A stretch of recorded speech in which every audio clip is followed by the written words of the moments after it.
Assalamualaikum warahmatullahi wabarakatuh dan salam sejahtera.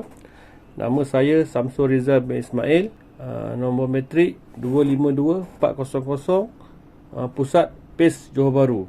Hari ini saya akan terangkan berkaitan dengan model Rostow. Pengenalan. Walt Whitman Rostow adalah ahli ekonomi dan ahli politik. Teori tahap pertumbuhan ekonomi dikembangkan oleh Rostow pada pertengahan tahun 1950-an yang kemudian disebarkan melalui bukunya yang diterbitkan pada tahun 1960 dengan tajuk Tahap-tahap Pertumbuhan Ekonomi, sebuah manifesto bukan komunis. 5 peringkat pertumbuhan. Tahap pertumbuhan Rostow. Yang pertama, masyarakat tradisional. Kedua, prasyarat untuk lepas landas. Ketiga, lepas landas. Keempat, gerakan ke arah pendewasaan. Dan kelima, masa konsumsi tinggi. Itu adalah tahap pertumbuhan ekonomi suatu negara. Tahap pertama, masyarakat tradisional. Tahap awal masyarakat tradisional ini menandakan masyarakat primitif tidak mempunyai akses kepada sains dan teknologi moden. Dengan kata lain, ia adalah masyarakat berdasarkan teknologi primitif dan sikap primitif terhadap dunia fizikal. Oleh itu, Rostow mendefinisikan masyarakat tradisional sebagai struktur yang dikembangkan dalam fungsi produksi terhad berdasarkan sains dan teknologi pra-Newton dan sebagai sikap pra-Newton terhadap dunia fizikal. Yang kedua, walau bagaimanapun, Rostow tidak memandang masyarakat tradisional ini benar-benar statik. Pada tahap ini, output masyarakat dapat meningkat melalui pengembangan luas lahan yang sedang ditanami atau melalui penemuan dan penyebaran tanaman baru. Yang ketiga, jenis masyarakat ini memperuntukkan sebahagian besar sumbernya untuk pertanian dan didirikan oleh struktur sosial hierarki di mana terdapat kemungkinan kecil untuk mobiliti menegak. Sistem nilai yang berlaku dalam masyarakat seperti inilah yang disebut Rostow sebagai fatalism jangka panjang. Orang-orang dari masyarakat ini berpendapat bahawa tidak mungkin banyak kemajuan ekonomi bagi mereka dan generasi masa depan mereka. Tahap kedua, prasyarat atau peringkat persediaan. Yang pertama, ini merangkumi jangka masa panjang 1 abad atau lebih di mana prasyarat untuk berlepas ditetapkan. Keadaan ini merangkumi perubahan mendasar dalam bidang sosial, politik dan ekonomi. Sebagai contoh, perubahan sikap masyarakat terhadap sains, pengambilan risiko dan menjana keuntungan, kesesuaian tenaga buruh, kedaulatan politik, pembangunan sistem cukai terpusat dan institusi kewangan, dan pembinaan infrastruktur ekonomi dan sosial tertentu seperti landasan kereta api, pelabuhan, penjanaan kuasa dan institusi pendidikan. India melakukan beberapa perkara ini dalam tempoh rancangan 5 tahun pertama 1951-1956. Yang kedua, jelaslah dari atas bahawa pada tahap kedua ini pertumbuhan asas-asas transformasi ekonomi diletakkan. Masyarakat mula menggunakan sains dan teknologi moden untuk meningkatkan produktiviti dalam pertanian dan industri. Selanjutnya ada perubahan dalam sikap orang-orang yang mulai melihat dunia di mana ada kemungkinan pertumbuhan di masa depan. Kelas usahawan baru muncul dalam masyarakat yang menggerakkan simpanan dan melakukan pelaburan di perusahaan baru dan menanggung risiko dan ketidakpastian. Dalam bidang organisasi politik, pada tahap inilah negara bangsa terpusat yang efektif mulai muncul. Yang ketiga, oleh itu, dalam tahap prasyarat untuk lepas landas, Rostow memandang pertanian sebagai 3 peranan. Pertama, pertanian mesti menghasilkan biji-bijian makanan yang mencukupi untuk memenuhi permintaan penduduk yang semakin meningkat dan pekerja yang mendapat pekerjaan dalam pertanian. Yang kedua, kenaikan pendapatan pertanian akan menyebabkan permintaan terhadap produk industri dan mendorong pelaburan industri. Dan ketiga, pengembangan pertanian mesti memberikan banyak penjimatan yang diperlukan untuk pengembangan sektor perindustrian. Tahap ketiga, tahap lepas landas. Yang pertama, ini adalah tahap penting yang merangkumi jangka masa yang agak singkat dari 2 hingga 3 dekad di mana ekonomi mengubah dirinya sedemikian rupa sehingga pertumbuhan ekonomi kemudiannya berlaku lebih kurang secara automatik.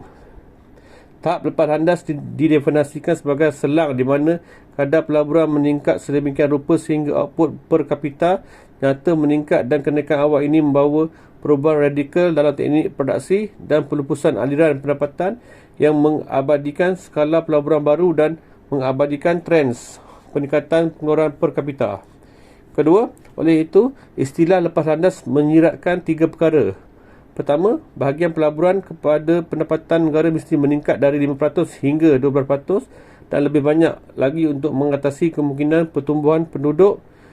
Kedua, tempohnya mestilah agak pendek sehingga harus menunjukkan ciri-ciri revolusi ekonomi. Dan ketiga, ia mesti memuncak dalam pertumbuhan ekonomi yang dapat memelihara diri dan menjana diri. Yang ketiga, oleh itu, semasa peringkat lepas landas, keinginan untuk mencapai pertumbuhan ekonomi untuk meningkatkan taraf hidup menguasai masyarakat. Perubahan revolusi berlaku dalam pertanian dan industri dan tahap produktiviti meningkat dengan mendadak. Terdapat peningkatan urbanisasi dan peningkatan tenaga buruh bandar. Dalam jangka masa yang relatif singkat, 1 atau 2 dekad, struktur asas ekonomi dan struktur sosial dan politik diubah sehingga kadar pertumbuhan yang dapat bertahan sehingga dapat dipertahankan. Yang keempat, perlu diperhatikan bahawa menurut pendapat Rostow, kebangkitan elit baru iaitu kelas keusahawanan baru dan pembentukan negara bangsa sangat penting untuk pembangunan ekonomi. Tahap keempat, memacu kematangan tempoh pertumbuhan sendiri. Yang pertama, tahap pertumbuhan ekonomi ini berlaku apabila ekonomi menjadi matang dan mampu menjana pertumbuhan mandiri. Kadar simpanan dan pelaburan sangat besar sehingga pembangunan ekonomi menjadi automatik. Keseluruhan modal per kepala meningkat apabila ekonomi matang. Struktur ekonomi berubah semakin meningkat. Yang kedua, industri utama awal yang mendorong penurunan take-off sebagai pengurangan pulangan yang ditetapkan. Tetapi kadar pertumbuhan rata-rata dikekalkan oleh penggantian sektor baru yang berkembang pesat dengan satu set sektor terkemuka. Sebilangan penduduk yang terlibat dalam pertanian dan penurunan pekerjaan luar bandar yang lain dan struktur perdagangan luar negeri mengalami perubahan radikal. Yang ketiga, dengan masalah dan pergerakan kitaran pendapatan negara dalam ekonomi berkembang yang matang pada tahap keempat ini, sebahagian besar ekonomi teoretikal moden menjadi perhatian. Pelajar-pelajar dari negara-negara membangun kontemporari dan juga sejarah ekonomi lebih cenderung mementingkan ekonomi dari 2 peringkat sebelumnya, iaitu ekonomi peringkat persiapan dan lepas landas. Jika kita ingin memiliki teori pertumbuhan ekonomi yang berguna dan memadai, jelas harus cukup komprehensif untuk merangkumi kedua tahap ini juga, terutama ekonomi dari pertumbuhan menjadi pertumbuhan mandiri. Tahap kelima, penggunaan jisim. Pada tahap perkembangan ini, pendapatan per kapita sebuah negara meningkat ke tingkat yang tinggi sehingga keranjang penggunaan penduduk meningkat di luar makanan, pakaian dan tempat tinggal hingga barang-barang keselesaan dan kemewahan secara besar-besaran. Lebih jauh lagi, dengan perindustrian dan urbanisasi yang progresif, nilai-nilai ekonomi orang berubah untuk penggunaan lebih banyak barang mewah dan gaya hidup yang tinggi. Jenis industri baru yang menghasilkan barang pengguna telah lama wujud yang memenuhi kehendak untuk lebih banyak penggunaan. Industri baru yang menghasilkan barang pengguna tahan lama menjadi sektor pertumbuhan ekonomi utama yang baru. Kritikan terhadap tahap pertumbuhan Rostow. Yang pertama, masyarakat tradisional tidak penting untuk pembangunan. Sebilangan negara seperti Amerika Syarikat, Kanada, New Zealand dan Australia dilahirkan bebas untuk masyarakat tradisional dan mereka memperoleh prasyarat dari Britain, sebuah negara yang sudah maju. Oleh itu, tidak mustahak untuk pertumbuhan bahawa sesebuah negara harus melalui tahap pertama. Yang kedua, prasyarat tidak perlu lepas. Tidak mustahak bahawa prasyarat mesti dilakukan sebelum lepas landas. Revolusi pertanian dan pengumpulan SOC dalam pengangkutan mesti berlaku sebelum lepas landas.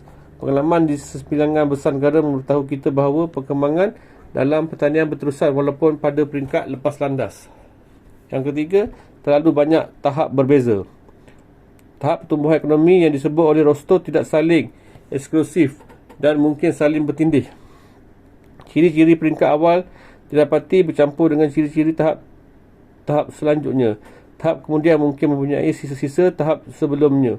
Oleh itu, pemisahan proses pembangunan ekonomi ke dalam pelbagai peringkat dikenakan batasan serius. Yang keempat, sukar membahagi proses pertumbuhan dalam tahap-tahap yang berbeza. Sebilangan besar ahli ekonomi pertumbuhan tidak bersetuju dengan kemungkinan membahagikan sejarah ke tahap perkembangan tertentu. Tahap-tahap itu tidak dapat dielakkan seperti kelahiran dan kematian. Bukan juga mengikut urutan seperti zaman kanak-kanak, remaja, kematangan dan usia tua. Mayer memerhatikan dalam hubungan ini bahawa untuk memastikan bahawa setiap ekonomi selalu mengikuti jalan pembangunan yang sama dengan masa lalu yang sama dan masa depan yang sama adalah untuk menafsirkan kekuatan pembangunan yang kompleks dan memberikan tahap-tahap urutan kefahaman yang tidak beralasan. Tidak semestinya setiap ekonomi harus mengikuti urutan pembangunan yang sama. Ada kemungkinan bahawa negara harus mencapai tahap selanjutnya tanpa melewati tahap sebelumnya. Oleh itu, tahapnya boleh dilangkau. Yang kelima, kritikan pengambilan.